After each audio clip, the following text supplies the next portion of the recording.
Antes da gente começar, eu já quero pedir para que você se inscreva no nosso canal, para você não perder nenhum vídeo. Por quê, Melk? Porque o YouTube, ele não envia os vídeos para você se você não ativa o sininho e não se inscreve no canal. Então, já se inscreve no canal, deixa ativado para você não perder as nossas pré-aulas. E eu tenho certeza de que você vai ficar bem antenado com o nosso conteúdo. Já deixa o seu like e o seu comentário, então que Deus abençoe você por isso. Vamos lá. A lição de número 6, como já falei, o tema é olhando para a direção errada. Vários pecados, tentações, erros na Bíblia Sagrada foram citados, e a Bíblia, nós já vemos que ela é muito democrática, porque ela fala que um grande homem de Deus cometeu um grande pecado. Ela não é um livro onde o poder do protagonismo acaba afetando o roteiro. O que nós vemos aqui? O rei Davi, ele era um homem segundo o coração de Deus. Mas a Bíblia em nenhum momento esconde o seu pecado. E sim, Davi cometeu um pecado gravíssimo e sofreu as consequências disso. Então, acredito que uma introdução muito bacana para você, professor, é falar para os seus alunos que o pecado, ele tem muitas consequências e que essas consequências, por mais que levem anos, mas elas virão, porque ela está profundamente ligada à lei da semeadura. Você pode perguntar para eles se eles já conhecem a lei da semeadura e assim introduzir a história que nós contaremos nessa lição de número 6, ok?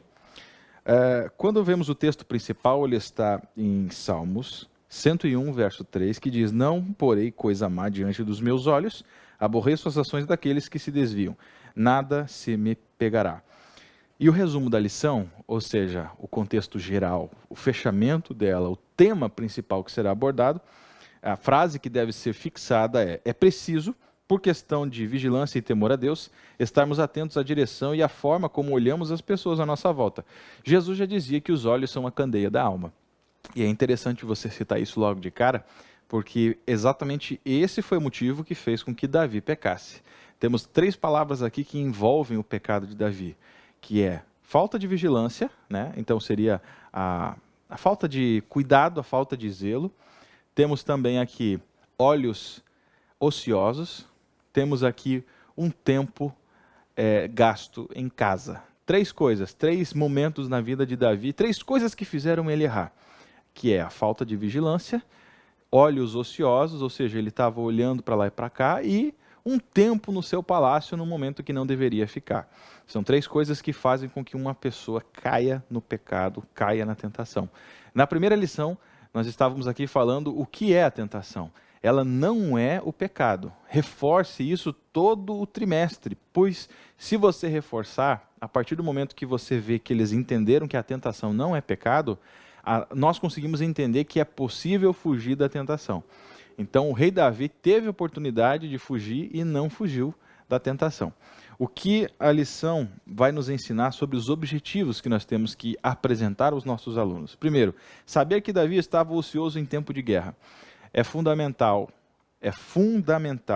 saber que havia oportunidade para Davi não estar na sua casa, não estar no palácio real, no momento em que tinha guerra. Tinha um motivo para ele não estar ali, e ele não estava no local certo. Segundo, mostrar que Davi estava olhando na direção errada, que é justamente o tema da nossa lição. Ele estava olhando com olhares ociosos, com olhares despreparados e não vigilantes, para o sentido errado, para a direção errada. E em terceiro, apontar as consequências da ação de Davi. A dica que a lição nos dá é bem interessante. Ela pede para nós separarmos 2 equipes, 3 equipes, né, na verdade, para você discutir alguns temas, algumas perguntas que você vai repassar aos seus alunos. Pergunta de número 1. Podemos considerar o pecado de Davi como uma simples fraqueza ou imperfeição? Pergunta número 2. O que devemos fazer diante da tentação? Qual é a nossa reação à tentação? E terceiro, o fato de ser um servo fiel a Deus nos isenta da tentação? A resposta que você vai dar a eles é o seguinte: conclua o debate explicando que, embora vivamos em uma sociedade que tem se tornado complacente com o pecado, o mesmo é fatal e por isso deve ser erradicado das nossas vidas. O pecado não pode ser, em tempo algum, considerado como uma simples fraqueza ou imperfeição. Hoje em dia, vivemos em um momento onde o pecado ele está deliberadamente natural. As pessoas erram e eles colocam isso como uma simples fraqueza, porque errar é humano. mas elas não entendem que isso implica em consequências. E mesmo um servo de Deus fiel, como foi Davi, estava sujeito às mesmas fraquezas de alguém do mundo, alguém que não servia a Deus. Por quê?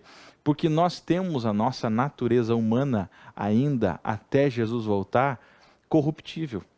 O nosso corpo ainda é corruptível. E corpo corruptível é o quê? Um corpo sujeito às concupiscências da carne.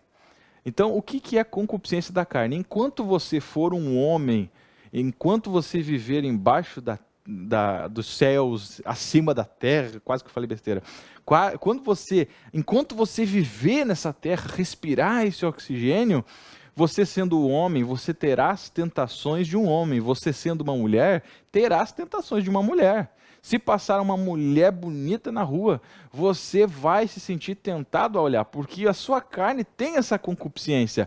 Repare, não estou justificando nenhum ato e é errado. E nós vamos aprender nessa lição que é errado e que os olhos, eles são o que inflama o corpo todo. Então, o fato de olhar, muitas pessoas consideram normal, a sociedade considera normal. Mas a partir do momento que você olha para a história de Davi, um olhar direcionado para o lugar errado, acaba dando muito problema. Então, enquanto você for um ser humano, você está tendencioso a pecar. Isso.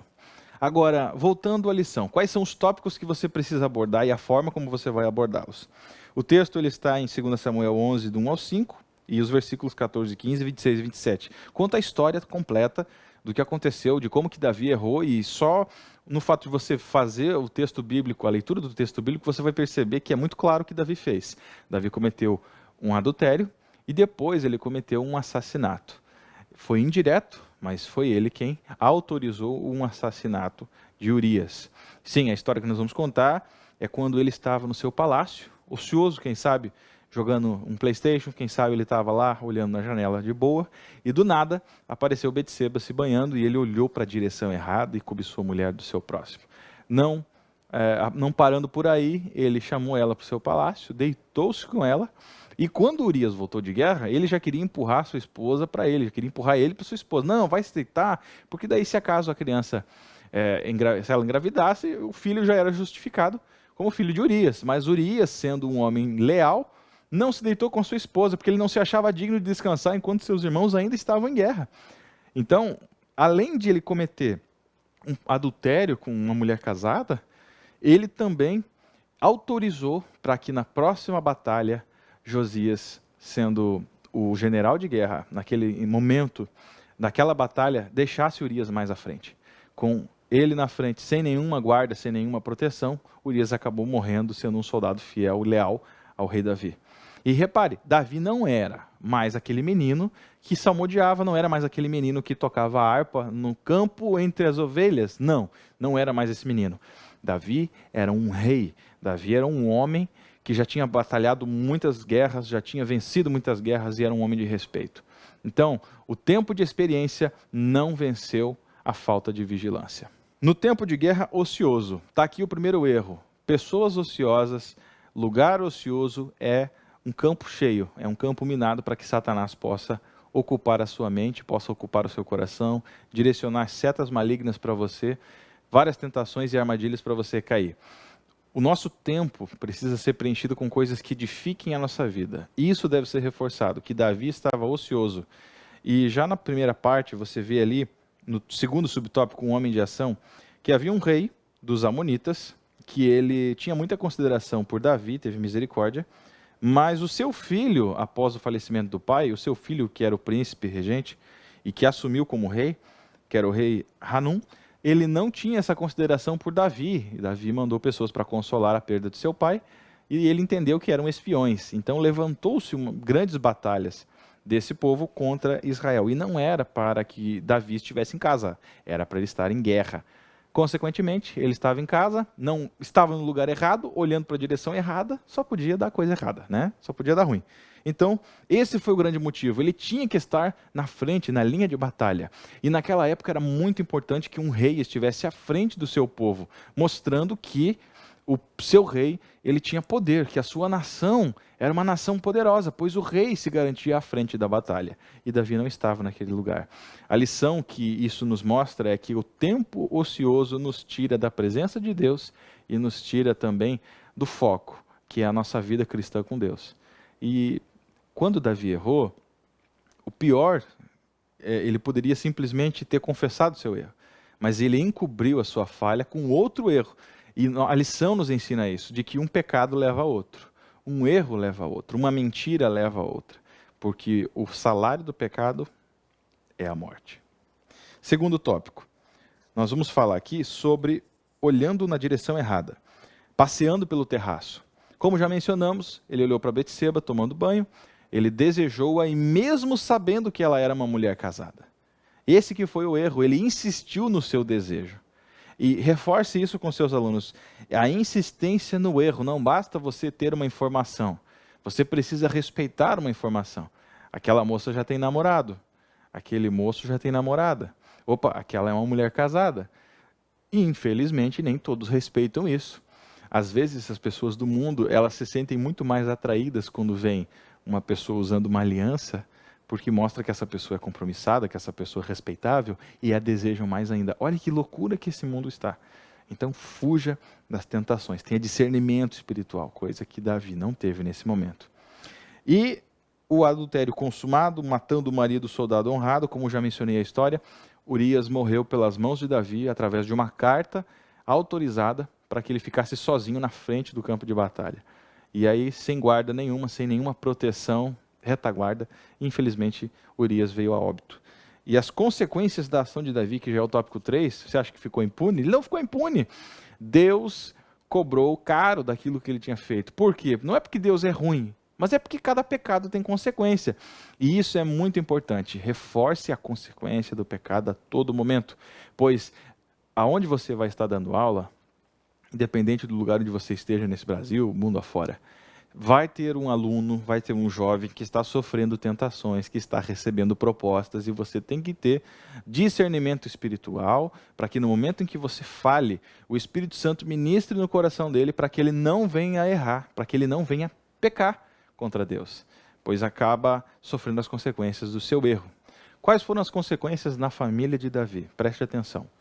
Ele teve desde pecados sexuais, consequências sérias, incesto entre irmãos, abusos, teve morte, assassinato por vingança, teve um golpe de estado que o seu filho fez, que foi Absalão. Então, quando você percebe a consequência do pecado dele, a espada não se apartou da casa dele, porque além dele ser um homem que cometeu adultério, ele também cometeu assassinato, então a morte não sairia de dentro da sua casa.